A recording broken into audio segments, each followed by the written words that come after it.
కొంతమంది కొన్ని జంతువులు మరుగుతున్నాయి. కేసీఆర్ గారు వచ్చి బయటికి వచ్చి ఒక్కసారి ప్రెస్ ముంగట కనవడంగానే కొంతమందికి ఆగమాగం అవుతుంది, అజీర్తి అవుతుంది, కడుపులో మొరుగుతున్నారు. ఎట్లా మాట్లాడుతున్నారో మీరు చూస్తున్నారు. ఎంత దుర్మార్గం కాకపోతే ఒక 71-72 పెద్ద మనిషి 2 సార్లు రాష్ట్రానికి ప్రజల చేత ముఖ్యమంత్రిగా ఎన్నుకోబడ్డ నాయకుడు, తెలంగాణ తెచ్చిన నాయకుడు, అట్లాంటి నాయకుడిని పట్టుకొని నోటికొచ్చిన మాటలు. ఒకసారేమో కాలిరిగింది అని ఆనందం, ఇంకోసారేమో ఆయన చచ్చిపోవాలని చెప్పి శాపనార్థాలు. ఇది మంచిదేనా? ఇది మంచి పద్ధతేనా? మాకు రావా మాటలు, మాకు రావా బూతులు? రేవంత్ రెడ్డి, నీకు నేను చెప్తున్నా, నీకు ఒకటే భాష వచ్చురా నాయన, నాకు 3 భాషలు వచ్చు. నువ్వు ఒకటే భాషలో బూతులు తిడతావు.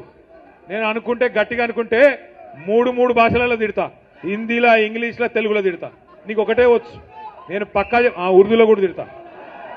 ఇక మా అక్క వాళ్ళను, మా అన్న వాళ్ళని అడిగి కొన్ని రోజుల గోర్మాటి భాష కూడా నేర్చుకుని అందులో కూడా తిడతా.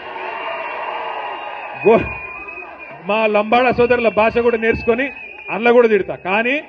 కానీ ఇప్పుడు నువ్వు కూర్చున్న పదవి, దానికి గౌరవం ఇచ్చి మాట్లాడతలేవు. ఎందుకంటే మాకు నీకంటే ఎక్కువ వచ్చు భాష, నీకంటే ఎక్కువ తిట్లొచ్చు. కానీ మా అమ్మ నాయన నన్ను సంస్కారంతో పెంచారు. నిన్ను ఎట్లా పెంచారో నాకు ఎరకలేదు. అవి ఏం మాటలు, ఏం భాష అది?